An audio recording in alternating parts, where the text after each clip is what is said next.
Hey everyone, welcome to another amazing episode of Campbell's Coins.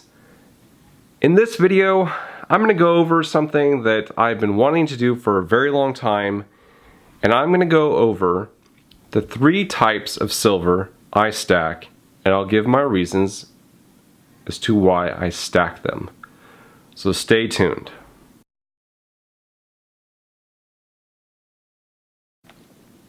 Alright, so before we get started, I just want to throw out a little disclaimer.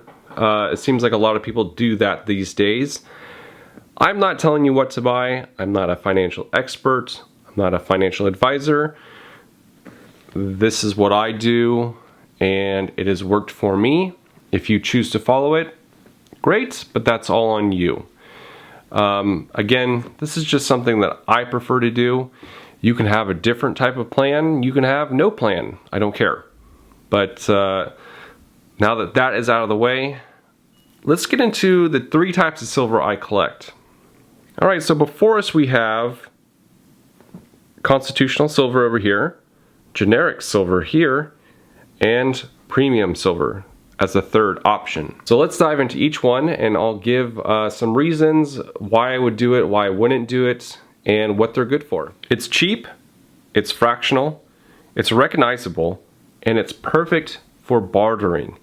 The first type of silver I stack is constitutional silver. This is pre-1965 dimes, quarters, half dollars, and dollars. And I'm not talking about just anything slabbed. I'm talking about the kind of constitutional silver a lot of people would consider to be junk. One can pick these up for near spot, if not at or slightly below spot pricing. There have been a number of occasions where I've gotten constitutional silver below melt shipped. So it is very possible. I would avoid buying this type of silver from your major online retailers because they will always sell it for a premium. Sometimes they will have sales and a price, and they can price it as low as 39 cents above melt. But if you know where to look, you can usually find it much cheaper than that. As I mentioned before, oftentimes at spot pricing or below. And you aren't stacking constitutional silver because it's pretty.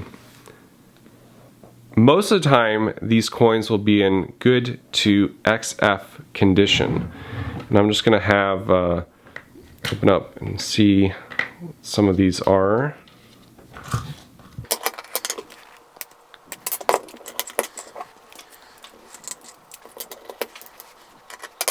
Okay, so we have a half dollar here. This is a Morgan, or excuse me, this is not a Morgan. This is a Barber. It is a, my camera can focus, a 1902. I would say this is in good condition, maybe very good, but these are typically really worn coins. Here is a Franklin half 1952S. Here is another Franklin 1962. I have Kennedys in here, except I don't see them. Oh, this one's a Kennedy. 1964, 90%. So this kind of silver is not going to be in the best of shape. Some of them might be really worn, but that isn't the reason why you're collecting it. You're not collecting it because it is beautiful. Even though, I will throw this caveat in there, you can find these coins in really good mint state shape. You're just gonna have to pay for them. Oftentimes, anywhere from $20 to thousands of dollars for a single coin. It just depends on what you're looking for. But the main purpose for stacking constitutional silver is for barter. You can purchase BU constitutional silver out there, but you're gonna pay a premium for it. Right now, the spot price of a half dollar, I think, is around $6. the low like 610, and a BU version of that is going to be $9 to $12 for a $half. But why? You're collecting, you're stacking constitutional silver so that you can use it as a form of barter, because these coins are easily recognizable. If you were to show somebody this Roosevelt, they go, well, that's a dime. Washington quarter, that design hasn't changed in 77 years. You're stacking all this as a means of barter when the financial system collapses. If you have to go get food, nobody's going to want to take dollar bills. No one's going to want to take any sort of note. They're going to want to take something of value. You're going to trade this stuff for the things that you need, whether it's ammo, food, shelter, what have you. Tangible things you're going to be trading this stuff for. No one is going to care if a coin has a little less shine compared to another. They're not going to look at this Barber and go, well, that's super worn, but this Franklin here is less worn, so I'll give you a little bit more for the more things with the Franklin, but I won't with the Barber. They each contain the same amount of silver. The Barber might contain just a smidge less, just because it's a little bit more worn, just a tiny bit less silver. But all in all, a $half of silver is a $half of silver. I would recommend, at least this is what I am trying to do, $100 face value in dimes and $100 face value in a combination of quarters and $half. I would not recommend getting any silver nickels or 40% $half for bartering because of the lower silver content in each of those coins. The silver nickels have 35% and the 40% $half. I don't have those here in front of us, but those have 40% silver in them. When it comes to bartering, you're not going to want to go, well, let me get 8 nickels here to equal out to that 90% quarter. That's just not how it's going to work. If you want to collect those items, by all means go for it. There are 40% $half out there that are worth thousands of dollars because they're an error coin, or because they're a special mint set, or they're just in really good shape. And if you want to go for that, do it. But constitutional silver is typically, I don't like the term, but it is junky coins. It is coins that are dirty, coins that are worn, and you're collecting these for a form of barter in the future. That being said, if you only have silver war nickels or 40% $half, there's nothing wrong with that, because silver is still silver and you can make it work. And or I would try to, if you would rather have 90%, try to trade those in. Trade with somebody to get dimes. Dimes are especially important because they are so recognizable, and essentially they carry a little less than 1/10 of an ounce of silver. So not only is it easy to remember how much silver is in each of these, it's easily recognizable, and when silver hits $100 or $1,000 an ounce, and I know there might be some people laughing out there, but when that does happen, these dimes are going to become quite valuable. In fact, I think it's been recorded more than once that a hard day's labor was paid with a single denarius, and those contain 1/10 of an ounce of silver, which would be essentially a dime. So would you actually work for an entire day, like hard days, like 12 to 14 hour hard days worth of work for one silver dime? If you're answering no, you have to kind of like revalue what you think of what the price of silver is. If that's what the form of currency was 2,000 years ago, and that's how much a hard day's labor was. And we're talking about, like, you know, stuff they're doing in North Korea in detention camps. That's a hard day's worth of work. And if you're getting paid 1/10 of an ounce of silver for that day of work, you kind of have to, well, maybe silver is, you kind of think maybe silver is worth a lot more than what I'm valuing it at now. And if you're thinking of it in terms of $100 an ounce, then each of these dimes would be worth $10. If you're looking at silver as $1,000 an ounce, then each of these would be worth $100. So what do you make per day? What do you work per day as a hard laborer? 180? If you're getting paid 1/10 of an ounce of silver, then you're looking at $1,800 for an ounce of silver. That tangent aside, let's just get back to why I stack this and what to worry about and what not to worry about. I wouldn't worry about if your constitutional silver has been cleaned or not. It doesn't matter if it's been cleaned, it doesn't matter if it's been dipped. Constitutional silver is just still going to be silver, it's still going to be worth the same amount. You can have a cleaned coin and it's still going to be worth around melt.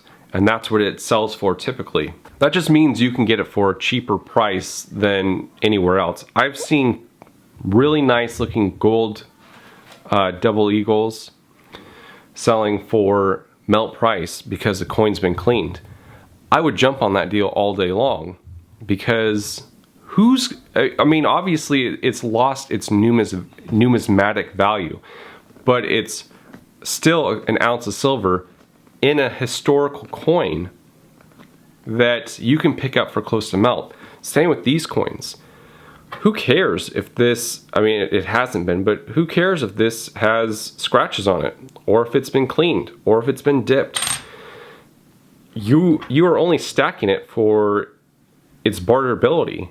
Only time I'd worry about clean coins is if you're buying premium pieces. The second type of silver I stack is the biggest percentage of my stack, and that is generic silver. I quantify generic silver as anything with a high mintage number and easily copied design. It doesn't matter if it's rounds or bars. Almost every online retailer has their own silver round for their brand, and this would be your generic silver. I stack generic silver for a huge number of reasons. First, it's cheap. I can usually buy the silver at melt or just slightly above melt. Typically, it's slightly above melt. If you're buying generic silver for more than 80 cents over melt, someone is taking advantage of you. You can find great deals on this silver. And the best part is, I won't care when I trade this silver in for gold when the gold to silver ratio drops, or for when I use it to purchase tangible assets. You may laugh, but I lump BU government minted coins into the generic silver section. They are minted in the millions every single year, and it's the same design. Nothing really special with these. I call them premium generic silver, holding value anywhere from $1.50 to $3 over spot pricing. And that is also conditional as long as they don't develop milk spots. I will be going over what milk spots are in another video, and you should check that out. But essentially, to most people, when a coin develops milk spots, it lowers the value. I've picked up a lot of premium government mint coins for just above spot pricing because they had a few milk spots. That's totally fine by me. An ounce of silver is still an ounce of silver. If you had to liquidate, this is the silver you would get rid of first. When silver goes up in price, I'm not selling to swap out for worthless cash. Now, I mentioned before that I feel silver will hit $1,000 an ounce, if not more than that. Even when that happens, I'm not going to swap out one of these for $1,000 in worthless fiat currency. I'm going to trade my silver in for tangible assets like land, businesses, etc. I'm not exchanging my silver or gold for any type of worthless currency. And I have here a few government mints that I feel to be generic, premium generic. And some people will laugh at me, but I don't care. This is a Canadian maple leaf. It is minted in the millions every single year, and this design does not change. Same thing with this Australian kangaroo. It's minted in the millions every single year, and especially with the American Silver Eagle. Thousands are minted every year. Nothing special about that design. Here is a buffalo round that a lot of places will sell, and this kind of does have that cameo contrast, proof-like finish. But these sell for just above spot. I think I bought these at spot from JM Bullion. They have a deal that it's like a one per customer type order that you can buy 10 of these for at spot pricing. And so I took advantage of that, and I have my 10 rounds here at spot. But I think typically they sell them around 70 cents over spot. It could be more. If I were you, I honestly would not pay more than 80 cents for a generic round, because as I will go over in just a minute, you will not get that money back. And that kind of segues into a few things you need to be aware with generic silver. Generic silver is the most copied and most fraudulent type of silver found.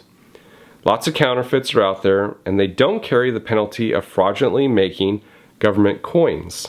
And what is especially scary is there are unscrupulous online retailers who will sell secondhand generic silver without testing them when they receive them from the customer, and they will have huge sales putting these out for 40 cents over spot. And people line up in droves to buy them. There is one company in particular, I will not name out.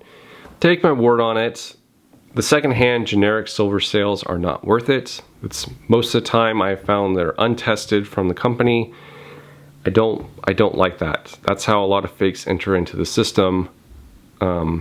Besides eBay.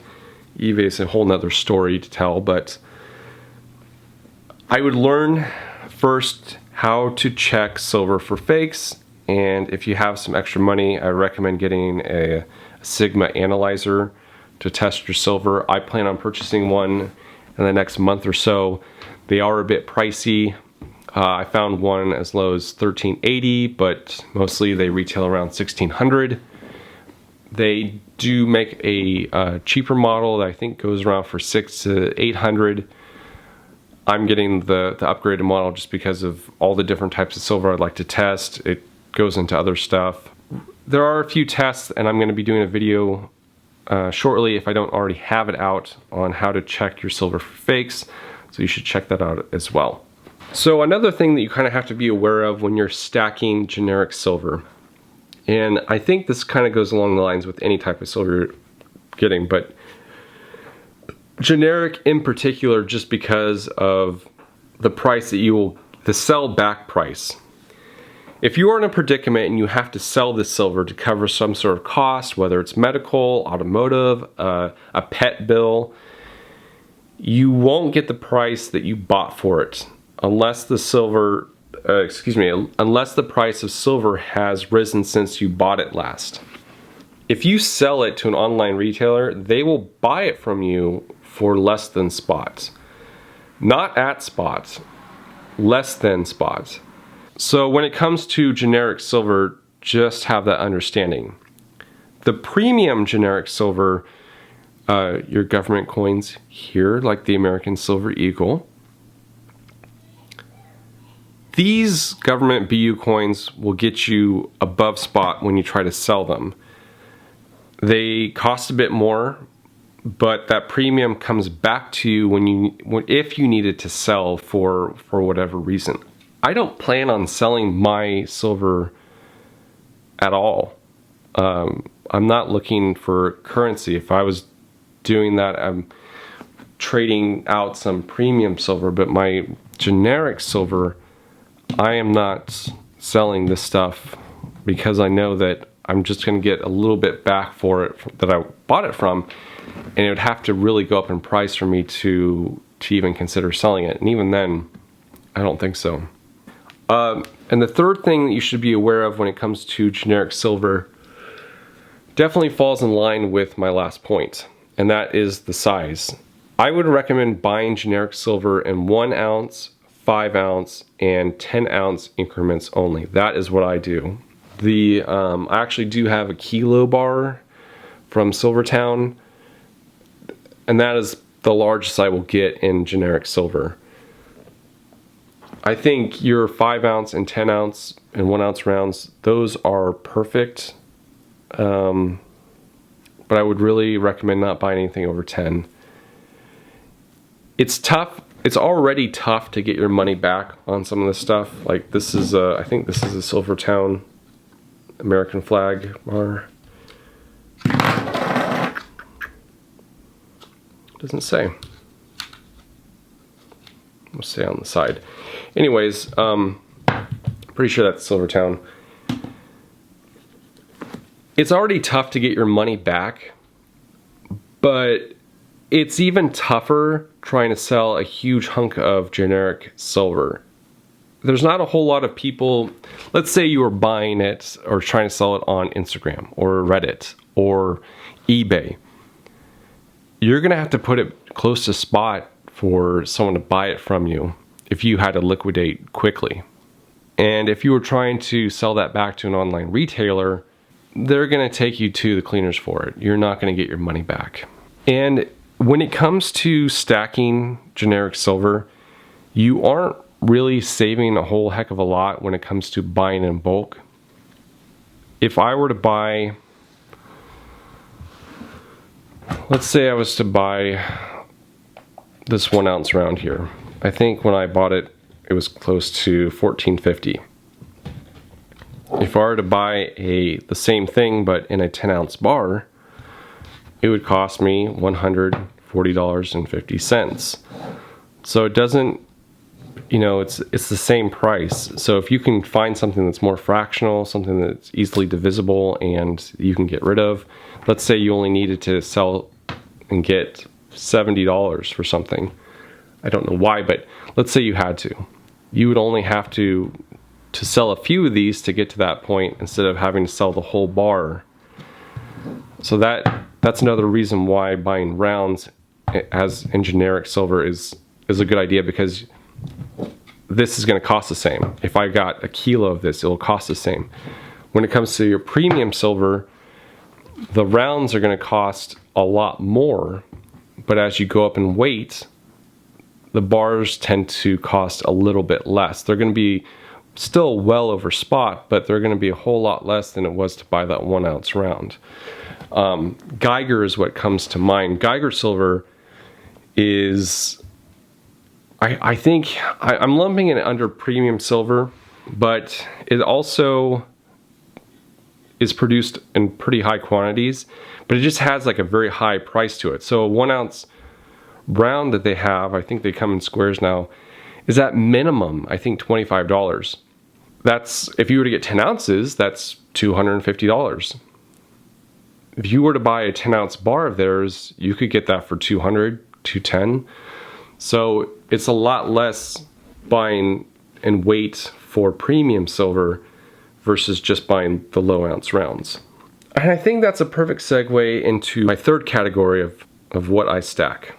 Premium silver. What is premium silver? Is it 4 nines fine instead of 3 nines fine? It can be. However, in my humble opinion, premium silver is silver that holds a minimum of $5 above spot pricing per ounce. Premium silver has low mintages, is rare, beautiful, has clean strikes, an amazing finish, and typically is highly collectible. They may have an artistic design, being a slab, a set, custom pour, etc. The definition of premium will change from person to person, but for me, premium silver is proof silver shield rounds, proof government mint coins, specialty mint coins, BU Morgans, slabbed Morgans, toned Morgans, rare Morgans, and other rare constitutional coins, high quality hand pours, and high quality commercial bars. And I kind of have all that here in front of you. All of these will sell far above spot pricing and command the same premium, if not more, if I were to sell. I stack premium silver in coins, bars, and rounds.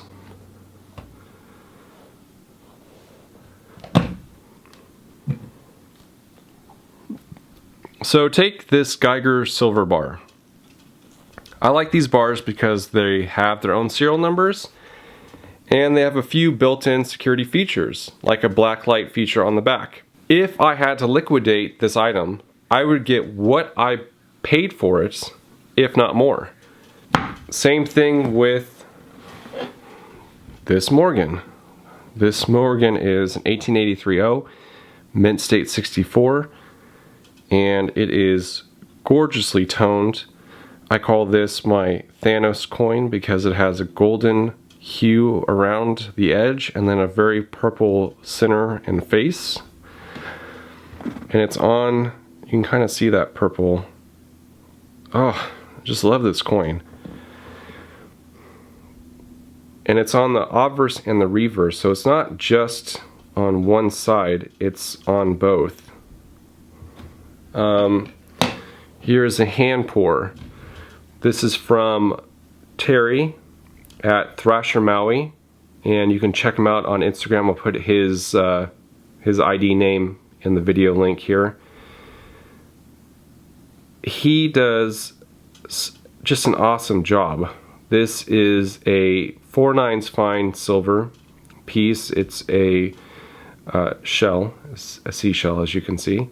And then he uses a special product for toning it. Here I have a Australian coin. This is graded proof 69 DCAM, and it's the Australian Year of the Dog, and it's the Opal series. Just without looking at the Opal dog in the center, look at the strike, look at the proof. We're going back, whoop-de-doo, the queen's on the back, but it's just a really nice coin. To top it off, you have opal placed in the center in the shape of a dog, and it's just an exquisite coin. To go off of others, here is kind of going into the rare. This is 1885 Carson City mint state 64 Morgan, and this is in a OGH PCGS slab. Now, these slabs are highly collectible and highly desired, and this coin only saw, I think, a 238,000 mintage in 1885. So I have a highly desirable coin and a highly desirable slab, and both of these fetch a really good price. When I'm talking about the proof government mintage, what comes to mind are Maple Leafs. They have reverse proofs. Those usually sell for around 22 to 30 bucks, if not more. The American Silver Eagle in proof, they have reverse proofs, they have regular proofs. Those sell for well above spot.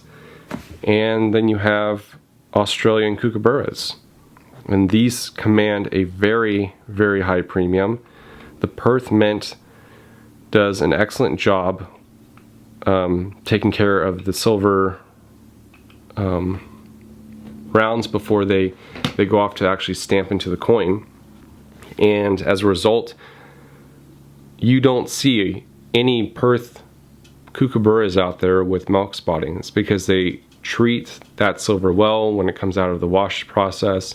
They make sure that that detergent is completely rinsed off so that any milk spotting won't form. Here is that reverse proof that I was talking about. This happens to be the Privy Wolf, and I love these reverse Canadian proofs. I just love the finish in the background, and then I like how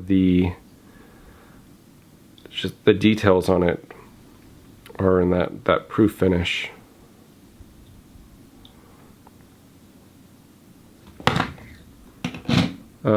Here I just have some unslabbed Morgans, and this has a nice golden, it's not complete, but has some toning developing on the bottom. I think I have another one here. Yep, this is a Target toner. Just amazing toning throughout the reverse. And then high graded coins. I have this 1879S Morgan dollar graded mint state 65 plus. This is just a gorgeous blast white coin. And then last but not least, when we're talking about low mintages, I would include Silver Shield. So this is one of his proof coins that they make. They only make a design for 1 week, and then they won't mint that design in a proof finish again. This is their Organized Crime. It comes in this really nice box, and then as you saw right here, this is the COA. So it's Silver Shield Micro, or the mini mintage, not the micro mintage. They have another line of coin that is micro mintage. That's the series that's in USSA 2020, number 3, 1 troy ounce, and then right down there is the mintage. This is 826 out of 1004. Only 1004 of these were ever minted. I think that's pretty cool. I have a lot of Silver Shield products in my deep stack. So my premium silver is my wealth preservation pile. My savings, I take great pride in this stack, and I know that it will grow in value. This is the silver you will never get rid of. Silver that you will pass down from generation to generation. It is true dynastic wealth. This part of my stack is slowly growing, but as with most premium silver, it comes with a premium price. Premium silver sometimes seems less alluring when you can get 2 or 5 more generic rounds for the same premium price. For instance, a BU Morgan can be bought for $38, but when you can get 2.5 generic rounds for the same price, you're like, well, maybe I want the generic rounds.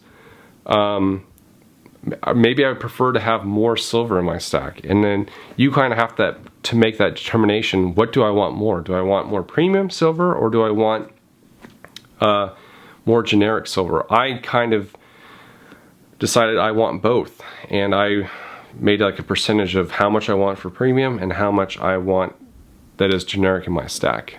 This Year of the Dog that I have up here, that could be bought for 80 bucks. I've seen it sell for as high as 150. And this is just 1 ounce of silver. So you can get, for what I pay for this, 5 ounces of generic silver, or even more. So just be careful that when you decide to stack, you may end up with more premium silver than you intended, and you're forced to liquidate.